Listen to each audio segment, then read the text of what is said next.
دکتر قاسملو در سال 1324 ده چالاکین سیاسی خو به آواگرنا یکیتیا جوان دموکراتا کردستانی لی باجار اورمیه دست بگیر.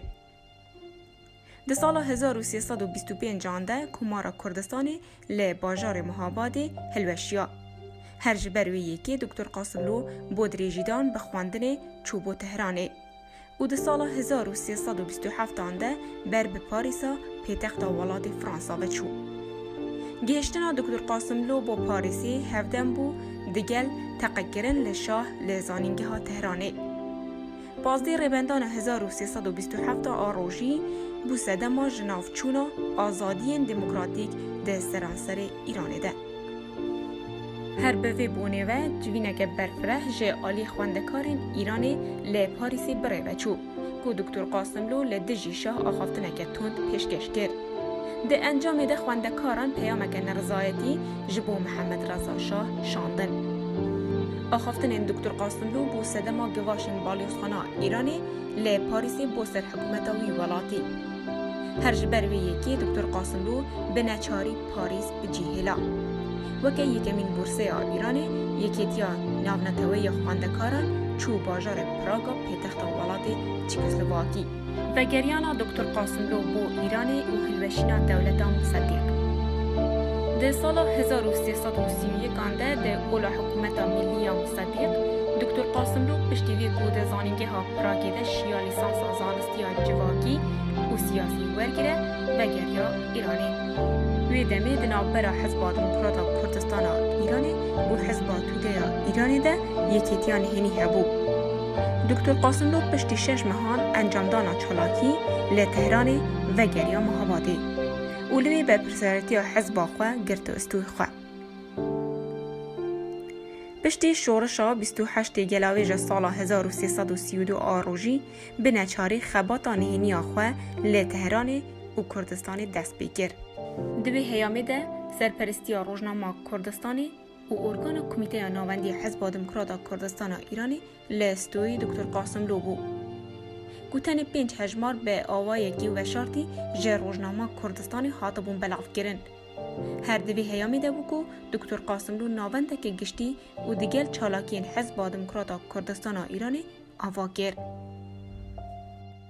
در سال 1337 پشتی سرکتنا شورش عراقی و گشیانا دو زانت و پرستی لی کردستان عراقی تبی چند حوالندن یین حزبی حولدان دیگل آکنجیبون ده آخا عراقی ده و سازین حزبی ده نوخه ولاد ده.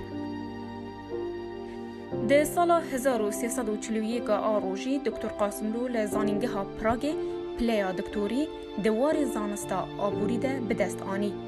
و هیا سال 1349 هان دوی زاننگهی ده درسین آبوریا ثروت و آبوریا سوسیالیستی و بیردوزا گشه آبوری درس گوتیه. دوی سردمه ده دکتر قاسملو چندین پرتوک ده پیوندی لگل آریشه آبوری جواکی سیاسی نویسیه یا هری برچاو و ناسکری پرتوکا کردستان و کرده. دقا سرکی یا کوپرا کردستان و کرد به ازمان چکی هاتیه نویساندن و حیانها به زمان انگلیزی، سلوواکی، لهستانی، عربی، فارسی و کردی هاتن ورگیران و چندین بشندنجی به زمان فرانسی پاج و هاتن بلاف گرن. دکتر قاسملو شارزایی که تواو هبو لسر زمان کردی، فارسی، ترکی، عربی، فرانسی، انگلیزی، چکی و روسی و حیا قاسکیجی آشنایی دیگل زمان آلمانی و اسلامی هبو. در سال 1349 آروژی پشتی در کتنا بیاننامه 11 مارس و لحد گرند نابرا ریبرین بزافا کردستان عراقی دیگل دولتاوی ولاتی چالاکی سیاسی لی کردستان عراقی رول زیده بونه کرد. دوی نوبری ده دکتر قاسملو لی اروپا و گریا به آلیکاری و حوالتیا چند اندامکی حزبی بر پرسایتیا برای و برناسازین حزب دموکراتا کردستان ایرانی گرته استوی خواه. ده کنفرانسا سیما حزب دموکراتا کردستانی گل جوزردان سال 1305 آروژی برای وچو دکتر عبدالرحمن قاسملو وکی اندام کمیته ناوندی حزب دموکراتا کردستان ایرانی دهات هلبجارتن. پشتی وی بردوام وکی سکرتیر دهات هلبجارتن.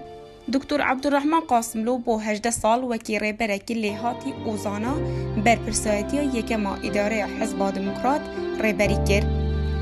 حوال خباتکار مامستا و ریبری کارزمای گلی کرد دکتر عبدالرحمن قاسملو در ریکبتا 22 پشبر سال 1368 آروژی ددمکی ده کوبو چارسری آشتیانه پرسا کرد دیگل هجمارک جنونرین رژیم اسلامی ایرانی لیویانی گدوبیش دکر دیگل حوال خباتکار یکی عبدالله قادری آذر اندام کمیته ناوندی حزب دموکرات کردستان ایرانی به دست نونرین خوینخوارن رژیم اسلامی هاتن شهید گیرن.